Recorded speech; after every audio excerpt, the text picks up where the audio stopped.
meeg taxawaay yi seen jos dafa wuuteeg yi ñuy faral di gis am na ñuy xeex ci pétrole bi fës ci ak ñoom seen am na ñuy porter plainte ak am na ñu dem bokk ci dialogue bi ngeen ni bokkuñ ci lu tax loolee nuroog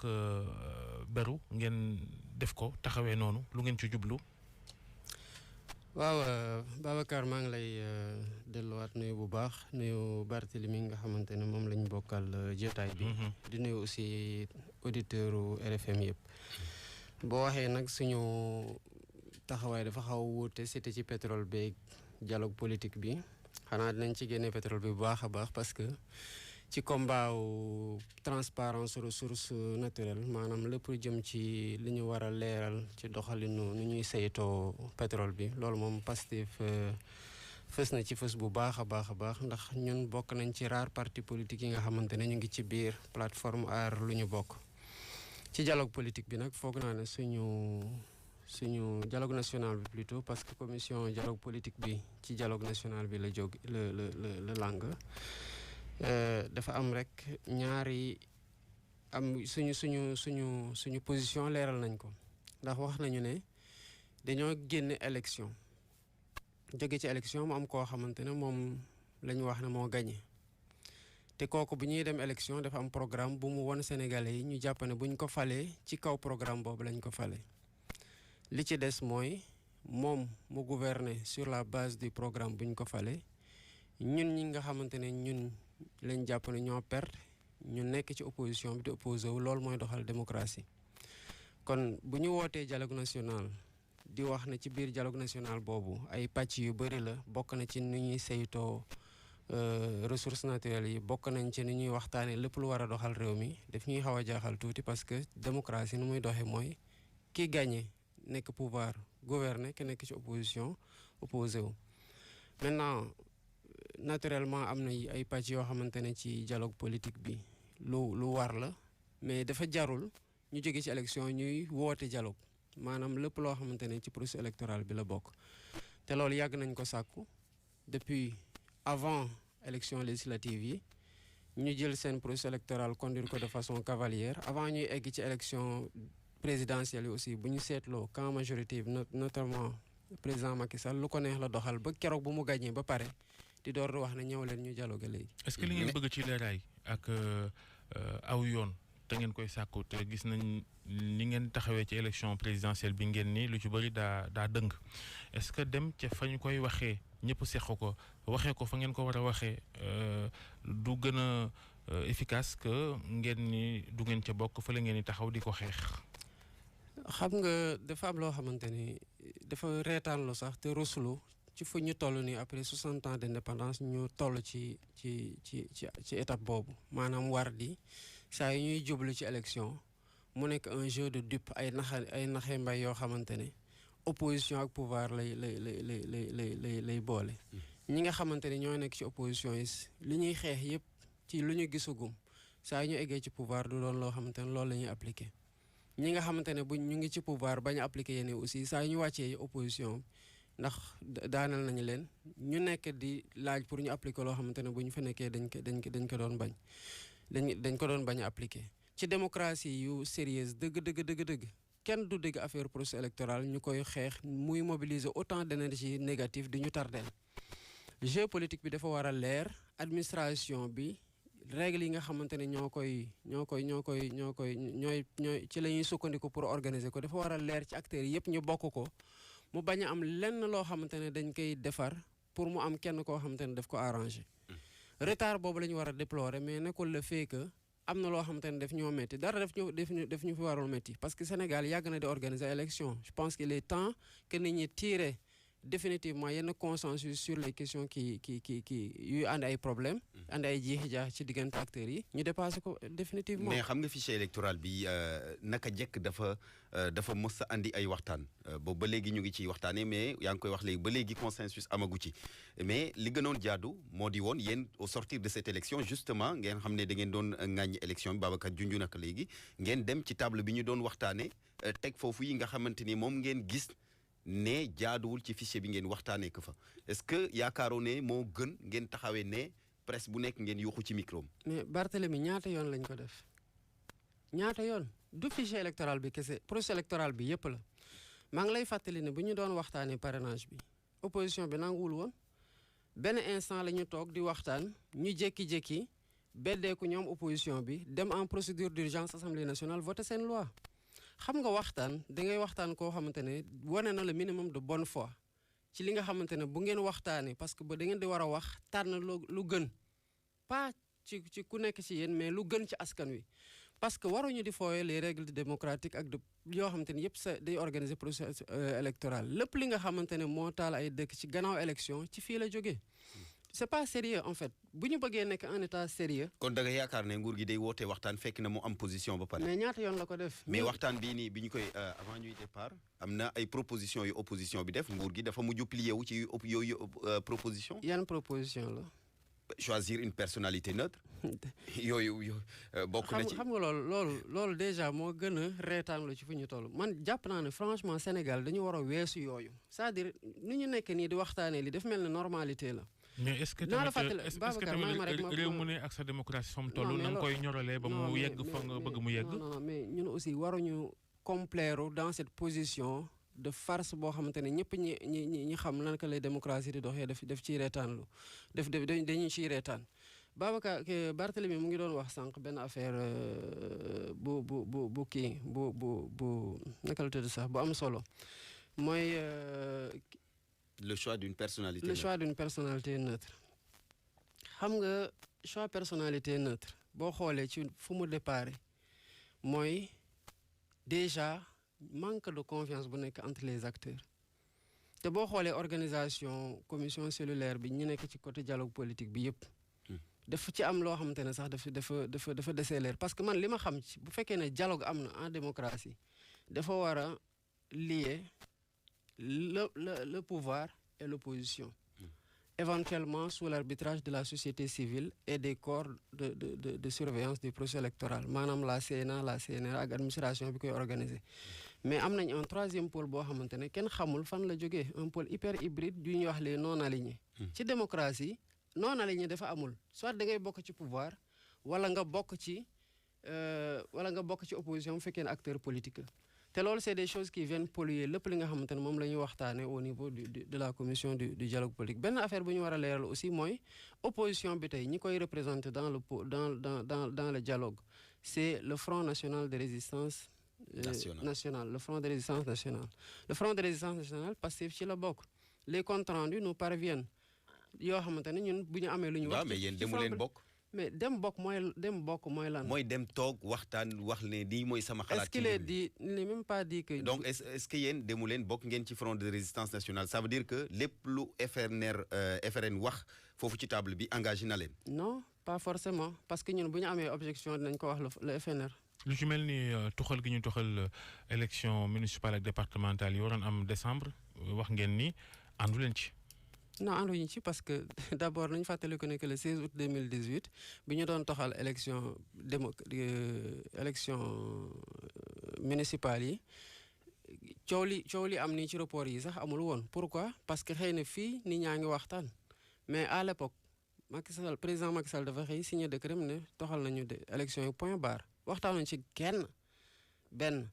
bu ñu waxee ne dañ kaay la ñuy dialogue après les élections dañuy wax ne ñun lii du dialogue dafa bëgg a reporter élection locale yi ci l'histoire nous a donné raison comme d'habitude. waaw mais même su fekkee ne daf ko bëggoon it partagé na ko ba consensus am ci. non mais loolu mooy partage yow déjà boo xoolee ci loi kii bi loi de finance initiale bi déjà da nga xam ne il n'avait même pas prévu d'organiser des élections locales. la loi de finances rectificative bu mu ñëwee moo jiitu report bu ñu officialiser encore que officialiser guñ ko sax c'est juste une proposition déggoon nañ ci pour toxal ko. waaye amagul luy mandargaal ni dëgg. non il y a pas du tout. pas du tout parce que le fait que ñu def un communiqué wax ne dañuy. mais li ngay wax am na solo maanaam assemblée nationale ci ni mu doon saytoo budget Sénégal gisuñ ci fenn fu ñuy ne xaalis sàngam la ñuy organiser élection kon Macky Sall ak i gaayam jëloon nañ position bu yàgg laata gaa ñi di déggoo. loolu nga bëgg a wax mais ñun loolu la ñu waxoon bu ñu organiser conférence de presse pour wax ne demuñu ci dialogue bi parce que c'est une mascarade boo xamante ne day maquiller juste une volonté unilatérale de reporter les élections locales te foog naa ne l'histoire va nous donner raison comme d'habitude. mais nag comprendre ñu trop seen position ànduñu ci dialogue bi lañ ca wax du lépp ñu concerné te ñi ngi naan am na ku leen fa teewal ku ñu naan Aljuma Sow demu fa ci turu Pastefam. non Aljuma Sow non Aljuma Sow mooy le secrétaire national aux opérations électorales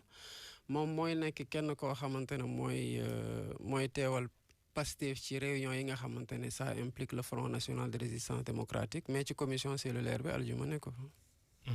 Bassirou Diomaye Faye njiital cadre yu Pastef mooy sunu gan ci RFM matin yooyee élection locale yi ñu doon ñu sànq la ñuy sori ci waxtaan bi di ko daaneel yooyee élection locale seen njiit Ousmane Sonko dina samp ndëndëm ci fan la koy samp Ndakaaru Ziguinchor mbaa fan. non loolu xamaguñu nag wala boog buñ ci liñ ci waxtaan ba tënk ko nekkagul loo xamante ne décidé nañ ko officialiser bu waxtu gi jotee rek nañ ko leeral. nu ngeen gisee celluk ñenn ñu ngeen àndaloo noonu ci xeexandoo bi ci opposition bi ci coow yi am ci réew mi ku ci mel ni Idrissa Seck Malick Gakou est-ce que am ngeen ci jàngat wala seen xel da caa tey wala nu ngeen ko gisee. non xam nga acteur politique bu nekk moom ak ni ngay dérouler sa stratégie ak ni ngay dérouler sa activité politique foog naa ne maandute nag war nañu un petit peu par rapport ak nit ñi ci ñu war leen mën a bàyyil ñu tànn kañ la ñuy wax lan la ñuy wax ak kan la ñuy waxal. Sénégalais yi nag foog naa ne dara réeru leen ci li xew xam naa ne daal li ma seetlu ci langue politique bi mooy bu ñu waajee jot élection présidentielle ay nit ñoo xamante ne lu ne mën na fi xew ci réew mi ci lu arrange lu askan wi ci lu baaxul ci réew mi ñu ne pat ñooy njëkk a déclaré seen candidature loolu moom lu bëri la seetlu naa ko bu baax a baax mais xam naa ne ni ma ko seetloo noonu la ko askan gi seetloo te jàpp naa ne aussi askan wi dina ci mos a tirer ay conséquences yu claires et claires. Dialogue politique dama ci dellu siwaat léegi opposition bi nee nañ dañoo bëgg ñu auditer fichier bi évaluer processus électoral bi imposer à ce que ce soit avec des experts indépendants loolu xalaat la bu ngeen nangu yéen. mais xam nga évaluation kii auditer fichier électoral bi déjà légalement lu ñu admettre la. parce que à chaque fois ñuy dem ci élection war na am une période de révision des listes électorales. te période de révision des listes électorales boobu première mesure d'audit la parce que di nga jógee d'un chiffre X egg d'un chiffre Y boo xamante ne ñi xamoon ne chiffre X bi am na war nañ xam ñaata ñoo yokk ci chiffre Y bi muy benn. la deuxième chose mooy loi bi dafa nangu que les acteurs politiques mën a accéder au fichier avant 15 jours au moins avant la date de l'élection. mais boo demee ci dëkk yi nga xamante ne yëpp ni ma la ko waxee la démocratie est mature comme nuñ koy revendiquer suñu dëkk fichier électoral dañ koy mettre en ligne ku bëgg a xool nga xool. mais xam nga démocratie aussi sànq ba léegi yaa ngi wax démocratie mais démocratie aussi du loo xam te ne Sénégal moom loo fi nas démocratie yéen ku jéeg bi bu ngeen xoolee mbub mi lu mu jekk-jekk ngeen ne fii dafa weng. mais li ñu wax nii lu ñu inventé la wala déet est-ce que am nañ Sénégalais yoo xamante ne am nañ jafe-jafe yu tar pour jot seen carte électeur avant élection yi. est-ce que am na Sénégalais yoo xamante ne bu ñu jotee seen carte électeur mënuñu xam seen bureau de vote fan la nekk est-ce que am na Sénégalais yoo xamante ne donte bind nañ seen gannaaw carte électeur du voté bu ñu xoolee ci fichier bu ñu mettre en ligne dinañ gis seen voté loolu amoo ci dara loo xamante ne dañ koy inventé c'est la vérité malheureusement loolu xam nga opposition kii nu mu tuddati opposition bi mënul wax loo xamante ne dafa ñaaw ci mbubb bu fekk ne ñaawul par contre lu ñu gis ne lii doxul opposition bi rôle am la parce que c'est justement loolu mooy opposé wu c'est de dire que lii du lu jaadu loolu waxuñu ko pour ñun mais dañ koy wax pour éviter loo xamante ne daf ñuy tardel ci wax ju bëri ci mobiliser énergie négative ci ay xeex yu ko jarul ak ci éviter loo xamante ne aussi am na dëkk yoo xamante ne yàq na leen ba pare loolu la ñuy éviter réew mi te suñu rôle la aussi. mais bu weesoo coowal politique ak werante politique lu tax duñ leen dégg itam ci yeneen yi nga xam ni moo soxal askan wi directement bañ a soxal politiciens yi nawet bii ñu ne mbay mi baykat yi njàng mi léeg-léeg mu jaxasoo ki ñoom seen secteur de la santé itam di jaxasoo du politique rek moo am ci réew mi lu tax ci yeneen itam du ngeen ci fës am ca taxawaaye kub xalaat. c'est que sa conception politique moo ma jaaxal en fait parce que li nga wax nii yëpp politique la. politique éducative nga fi wax politique agricole. léegi mën naa ko leeral politique politicienne. parce que nee naa werante politique laa wax. non xam nga politique politicienne moom mooy peut-être mën na am di nga ci joxe sa définition mais li ma jàpp mooy lépp li nga xamante ne lu ñu war a waxtaane la wala ñu jëfee ko ci lu war a defar ni askan wi di dundee ci wàllu paj ci wàllu njàng ci wàllu leneen loolu mënul génn ci politique. amul nag secteur boo xamante ne ci bu ñu dalee politique ba léegi bàyyi nañ ko bañ ci wax loolu amul. waaw mais Sonko dañ koy dégg daanaka sortie yëpp c'est contre Macky Sall. non c'est pas contre Macky Sall li ci ëpp. non boo waxee contre Macky Sall dafay mel ni combat de personne lay Sonko di mener. mais lu tax moom. c'est pas contre Macky Sall lu ci mel ni. procureur bi mu wootee ne ku am looy leeral ci pétrole bi na nga ñëw lu tax Sonko moom demul yónnee ay këyit ñu ne. député la gaa waaye am na député boo am na waaw lu mu mënti doon am na député bu ñu woolu procureur dem woolu ko dem na ca naam am na ca taxawaay lu tax rek toujours jéem a def ak am taxawaay boo xam ni du bu ñeneen ñi am. boo bëggee leeral procureur woote kay. nga dem leeral mën a waxee mbir mi noonu. non dama des na sax ndax commission d'enquête parlementaire ci coowal 94 milliards yi. boobu itam député yi woolu ko mun du dem procureur woolu ko mu dem Sonko moom mooy kan. non mais sa erreur fu mu nekk mooy jàpp ne position yi Ousmane di jël da koy jël pour se singulariser ce qui n'est pas le cas Ousmane tamit kenn du influencer position moom day toog ak ñun ñu waxtaan xool ban position la ñuy adopté ko mais toppuñu kenn ci lu muy def benn bi ci tegu mooy foog naa ne boo taxawee ci commission d'enquête parlementaire bi bu ñu paree seen rapport d'enquête parlementaire ba pare kan lañ koy jébal du procureur de la République kay foofu jiitu nañu leen fa depuis mai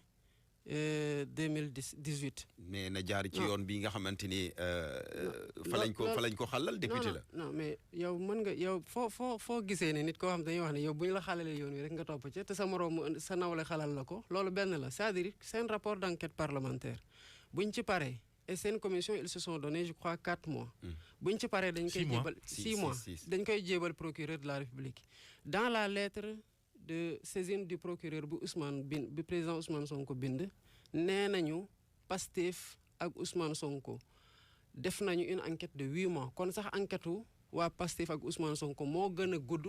enquête commission d'enquête parlementaire te ñaar yëpp ci procureur lay mujje kon procureur moo war a jël ay responsabilités depuis longtemps instruire dossier bi mais pas ñu ñuy tardelaat avec une surcharge boo xam te ne ci moom lay mujjee benn bi ci tegu mooy affaire pétrole bi foog naa ne bëgg a leeral weesuwul combat buñ ci porté depuis le départ ba président Ousmane Sonko jël responsabilité am bind ci livre foog naa ne depuis lors kenn bindaatu ci livre te kenn weddugul aussi par écrit avec nu mu prouvé ne noonu la spoliation amee li jot a am foog naa ne sax lu ko confirmer moo am avec le reportage de la BBC. maintenant procureur dafa ne ku am wala ku bëgg ku ci xam dara pour le citer sax dafa ne c'est grand connaisseur du pétrole nañ dem DIC convoqué wul kenn DIC invitation la bind invitation bi c'est pas obligatoire pour nga répondre ci benn ku ca dem ci biir tu n'es pas obligé aussi de répondre aux questions de la DIC loolu c'est une farce de mauvais goût boo xamante ne ñun duñ ci dugg. Bassirou Diomaye Faye responsabilité. ma ngoog leer na ñu lay gërëm ci teewaay bi Bassirou Diomaye Faye njiital cadre yu Pastef parti Ousmane Sonko yendoog jàmm. maa ngi leen di sant. jërëjëf itam.